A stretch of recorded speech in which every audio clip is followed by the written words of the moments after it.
Use చేయరు, మనం తయారు చేయం. అంతేనా? ఉష్ణ మండల అడవుల్ని మనం తయారు చేయం. అది ఎట్లొస్తుంది? సహజ వనరులు. అవునా కాదా? ఊట నీరు ఎట్నుంచి వస్తుంది?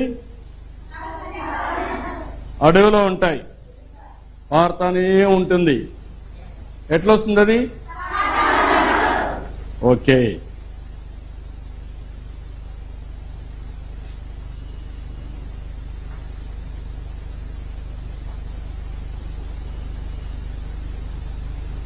ఇప్పుడు ఒకటి చెప్పండి,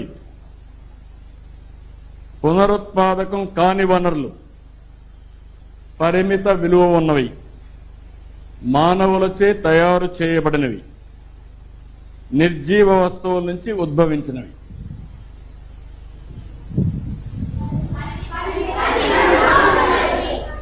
పరిమిత. ఓకే.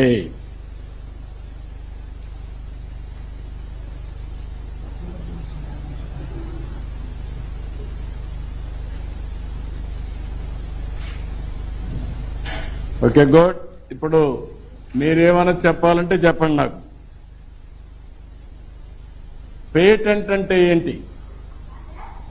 పేటెంట్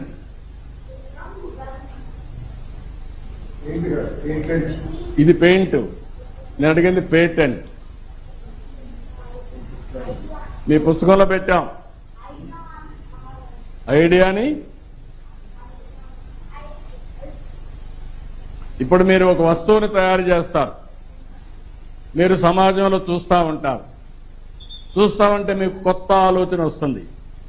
మీలో ఎప్పుడు కూడా ఒకటి ఉండాలి, రొటీన్గా ఆలోచిస్తే మీకు ఆలోచనలు రావు, వినూత్నంగా ఆలోచిస్తే కొత్త ఆలోచనలు వస్తాయి. ఆ కొత్త ఆలోచనే ప్రయోగాలకు దారితీస్తుంది. అప్పుడు కొత్త వస్తువుల్ని మీరు తయారు చేస్తారు, ఇన్నోవేట్ చేస్తారు. తయారు చేసిన వస్తువుని మీరు పేటెంట్ రైట్ తీసుకుంటారు. ఎందుకు పేటెంట్ రైట్ అంటే, ఇది ఎవరు కాపీ కొట్టకుండా, మీరు తయారు చేసిన ఇంకొకరు కాపీ కొట్టి మీకంటే ముందు వాళ్ళు మార్కెట్లోకి వెళ్ళిపోతే మీ దానికి విలువ ఉండదు. కాబట్టి అది పేటెంట్ తీసుకుంటారు. ఆ పేటెంట్ తీసుకుంటే దాన్ని ఎవరు డూప్లికేట్ చేయడానికి వీలు లేదు, అది మీకే ఉంటుంది.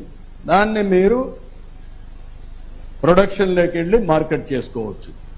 అది పేటెంట్ అంటారు. అందుకనే ఇలాంటి కొత్త కొత్త ఆవిష్కరణలు చేస్తూ ఆ ఆవిష్కరణలు మీరు రిజర్వ్ చేసుకోవాలంటే పేటెంట్ తీసుకోవాలి. అది ఒక అప్లికేషన్ ఉంటుంది. అవన్నీ మళ్ళా మీకు ఎక్స్ప్లెయిన్ చేస్తాను. ఇక్కడ ఉండేవాళ్ళు ఏం కావాలనుకుంటున్నారు మీరంతా? మొన్న ఓకే, ఇక్కడ ఉండే వాళ్ళల్లో 7వ తరగతి నుంచి వచ్చారు 8కి. అవునా కాదా? మీరు A1 హైయెస్ట్ కదా, A1 అంతేనా? Rank is highest A1. A1 వచ్చి చేలు పైకెత్తండి. A1 okay. A1 వచ్చిన వాళ్ళు మళ్ళా నేను చూస్తాను మీ పుస్తకం ఇది. ఓకే, దించండి.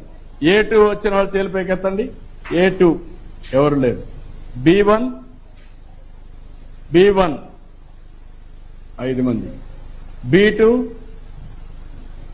6 మంది. ఇంకేమన్నా ర్యాంక్? C ఉందా? C1 వచ్చిన వాళ్ళు ఓకే. C2 వచ్చిన వాళ్ళు ఓకే. D ఉందా? D వచ్చిన వాళ్ళు D1 D వచ్చిన వాళ్ళు ఎవరు లేరు. D2 వచ్చిన వాళ్ళు లేరు. ఇప్పుడు కింది ర్యాంక్ వచ్చిన వాళ్ళు ఏం చేయాలి? పై ర్యాంక్ కోసం ప్రయత్నం చేయాలి, తర్వాత కష్టపడాలి. అవునా కాదా? మీ జీవితాలు బాగుపడాలంటే ఏం చేయాలి? బాగా చదువుకోవాలి. మీకంటూ ఒక ఆశయం ఉండాలి. మీరు ఎంతమంది కంప్యూటర్ ఇంజనీర్లు కావాలనుకుంటున్నారు? ఓకే. ఎంతమంది ఐఏఎస్ కావాలనుకుంటున్నారు? ఎవరు లేరు. ఎంతమంది పోలీసు కావాలనుకుంటున్నారు? ఎంతమంది డాక్టర్లు కావాలనుకుంటున్నారు? ఓకే. ఎంతమంది క్రికెట్ ప్లేయర్స్ కావాలనుకుంటున్నారు? ఓకే. గుడ్. కాబట్టి మీకంటూ ఒక ఆశయం ఉంది, అవునా కాదా? మీకంటూ ఒక ఆలోచన ఉంది, అవునా కాదా?